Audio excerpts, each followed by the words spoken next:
In the entertainment industry, you can make a lot of money in a short amount of time. For actors, a one-liner role on TV pays a minimum of $1,200 per day. In what other industry can you reliably make over $1,000 in a day? The list is short. Wait, hold up, hold up. So what's the problem? You might be asking. Well, the problem is, even though you can make up to tens of thousands of dollars booking a national commercial or a recurring role on TV, the reality is those gigs are often few and far between.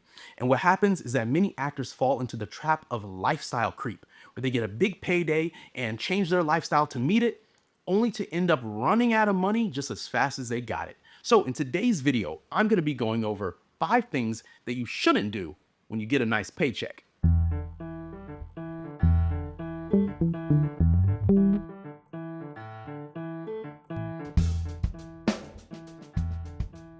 If you're new to the channel, my name is Hassiem Muhammad. I'm an award-winning actor. I've been on TV, I've performed on stages around the country, and although I'm not rich or famous yet, I am a working actor who supports themselves as a freelancer. Okay, so yes, you can become rich overnight in our business. That's one of the cool things about being an entertainer, but you can also become broke overnight. There's a reason why the majority of lottery winners and professional athletes become bankrupt in just a few years after either coming into their money or departing from whatever league they played in. I think for the NFL, the statistic is like 80% of NFL players go bankrupt within 2 to 3 years after leaving the league. Why? Lifestyle creep. They buy these expensive cars and mansions, and while the money's coming in, everything's good. But then when the money stops flowing and those taxes keep rolling, they're in trouble. So I'm just gonna go over some of the ways I've avoided lifestyle creep in my life and in my career, not just to live within my means, but to live below my means. Number one, don't move. Like, don't move into a newer, nicer apartment. Don't buy a new house. Don't move. I've lived in the same apartment for the last 6 years. I've had 2 different roommates, and now my wife lives here as well. It's a rent stabilized building. So in New York City, buildings that are like a certain age, the rent can only go up by, I think it's 2 or 2.5% per year. So for my apartment, it's like $50 more than it was last year. It's negligible. You'd have to be here for a long amount of time for it to add up to really anything substantial. And something else, I look back through my budget spreadsheets from the last few years.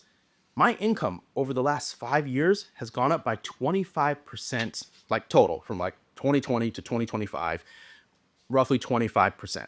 That's a big increase.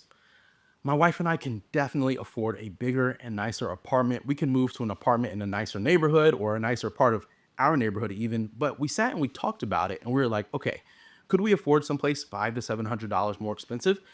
Yeah, absolutely. But do we need to? And that's what a lot of these things that I'm going to go over today come down to. Do you need it? There's a difference between wanting and needing. We have a 2-bedroom apartment. We can go into separate rooms and close the doors if we're getting on each other's nerves. We have plenty of space. It's just us. We don't have any kids at the moment. Now, to be clear, this is my situation. If you live in a place that's unhealthy or unsafe and you come into some money, it can get yourself out of that situation, by all means do it. I'm talking about the folks who are in a place where they are comfortable and safe. And the only reason why they move is because they want to, because they always dreamt of living on the Upper West Side or Upper East Side. Don't fall for the okie doke. Look, I know actors who have booked a Broadway contract, 2 Broadway contracts, a guest star, 3 guest stars, and it's been years since their last contract of that magnitude. Now you can imagine if you come into a payday like that, where you're on Broadway making over $100,000 a year minimum, and all of a sudden you move into an apartment that costs 4 or 5K a month, and then you don't get that next contract. Then what? Now you're struggling. Now you're probably not just living paycheck to paycheck, but you're probably living at a deficit. And that's what you want to avoid. It's much better to live below your means. Have an apartment that's the same place you've lived in that you know you can afford, even if that next big check doesn't come. That's how you can secure yourself over going bankrupt. Number 2, don't start eating out. I've always cooked at home like 95% of my meals. Could I afford to go out to eat more often? Absolutely. But again, that's a want, not a need. First of all, eating out is likely not nearly as healthy as what you make at home. At home, you know what ingredients are in there, etc. Going out, it takes more time often. You're sitting, you're waiting. Well, if it's like a dining place. If it's fast food, that's even worse because obviously that's way worse for you. But think about it, the amount of time you take to travel to get to the restaurant, and then you got to order, and then you got to wait, and then you got to get your check, and you got to go home. All of a sudden, you spend 3 hours just to eat dinner, or you could do that in 30 to 45 minutes at home. So it's a time suck, it's a money suck. Obviously, these places, you're paying for an experience. You're paying to be waited on and served and have food of a certain caliber. And so you're paying a ridiculous upcharge. The amount of money you pay for a meal, I mean, I live in New York City. You can't go out to eat for less than 40, $50 a person at like a real sit down restaurant, right? For 50 bucks, I can make literally all of my lunches for the entire week and meal prep it, which is something that I do. Now, in your leaner years, if you've created a habit of cooking at home, meal prepping, etc., don't stop that habit. Keep it up. Now that you have more money, when you do go out, treat yourself to something a little nicer. But this way, it's within your control. What you don't want is to create a habit that just constantly is burning a hole into your pocket, which is what I'm going to talk about in a future item coming up. But number 3, which is related to number 2, don't start ordering with food delivery services. I'm talking DoorDash, Uber Eats. What's the other one? I don't even know because I don't use them. I think I downloaded DoorDash because I was in Winston-Salem, North Carolina, doing this workshop, and I didn't have a car, and like it's Winston-Salem, North Carolina, so like you can't really walk places like I can in the city, and so I had some food delivered, and I had to download DoorDash. I'm guilty, right? But guys, I recommend delete those things off your phone. If you're going to get takeout, walk and get it or drive to get it yourself. The delivery charge is not worth it. I know people who spend so much money on these apps. I had a client doing one of my consulting gigs. If you check out one of my previous videos, I discussed 5 side hustles. One of them was consulting, and we were going over his finances. And this single person who's in their early 20s, like fresh out of school, was paying $800 a month on food for one person, $200 per week. And one of the big culprits, as we dug a little deeper into his finances, was that he was ordering delivery service from Uber Eats all the time. And those delivery fees were adding up like crazy.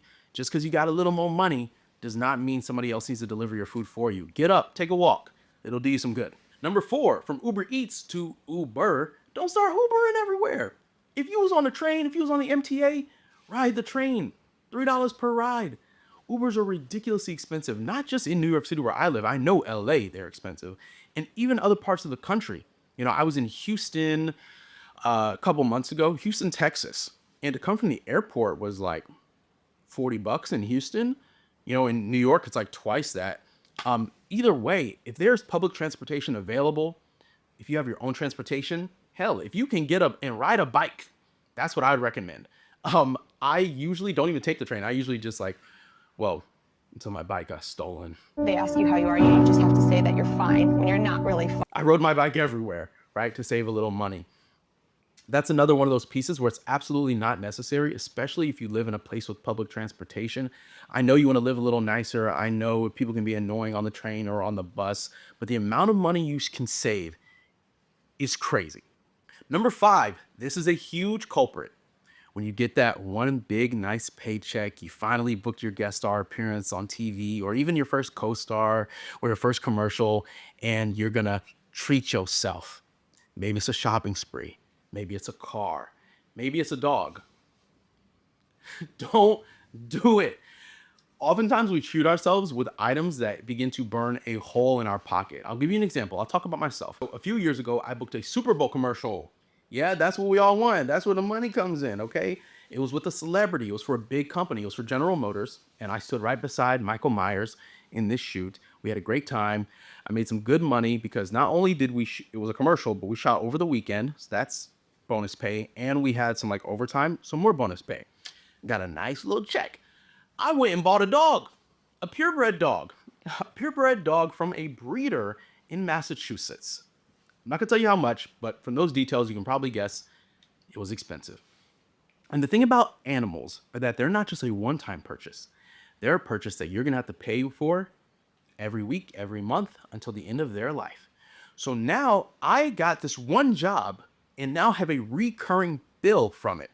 Yes, my dog brings me joy. I'm not saying don't have animals. What I'm saying is before you make a purchase like that, you really have to step back and say, okay, not only am I willing to pay like the upfront costs of getting this thing, am I willing to have a recurring bill from this thing? It's like buying a car. Okay, if you buy a car for X amount of dollars, that's cool, but are you willing to pay the hundreds of dollars in insurance per month? Gas, tolls, monthly repairs, oil changes, and maintenance? That's the kind of thing you have to step back and say, like, whoa, this little purchase that I thought was just, I'm gonna treat myself is now burning a hole in my pocket. And like I said, these gigs are few and far between. So if the next one doesn't come as fast as I need, that don't matter. My dog still gotta eat.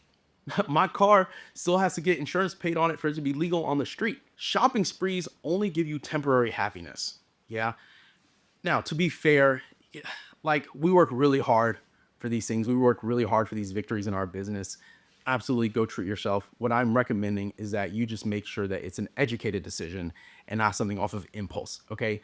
Also, this commercial that I booked, this Super Bowl commercial, while I made some good money, like at the time, it ended up not playing during the Super Bowl, or my part of the commercial didn't play during the Super Bowl. So I didn't get those crazy Super Bowl residuals. My total income off of it was maybe like 2 months worth of my regular income from that shoot that I did over a weekend. Still, again, in our business, that's a lot of money. In 2 days, I made the equivalent of what I usually make in 2 months.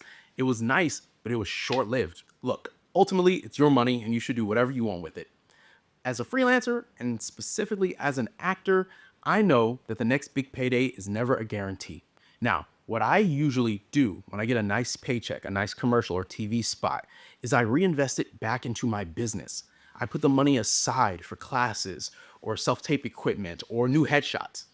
I do typically treat myself with something reasonable, only after all of my necessities have been taken care of.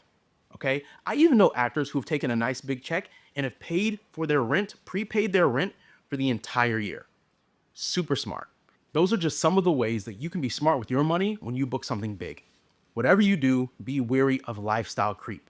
Your everyday expenses like rent, food, clothes, and transportation do not need to increase just because you make a bit more money. In fact, you will have more disposable income if you can keep those baseline expenses the same. And that's how I live my life. Like I said, I've been in the same apartment for the last 6 years. I either ride the train or I bike. I cook 95% of my meals. I live well below my means, and that gives me the ability to travel when I want, to take time off when I want, to have hobbies. Like I like to camp a lot and kayak and stuff, and that equipment costs money. And so it allows me to live a joyful life, but one that's within my control.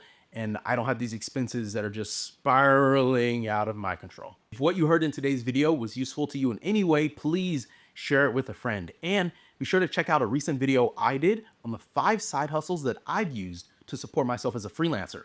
All right, that's it for today's video. Before you go, please like the video, subscribe to the channel. It helps out a ton, and it lets us know what kind of content is resonating with you so we know what to make more of. That's it for now, folks. Till next time. Peace.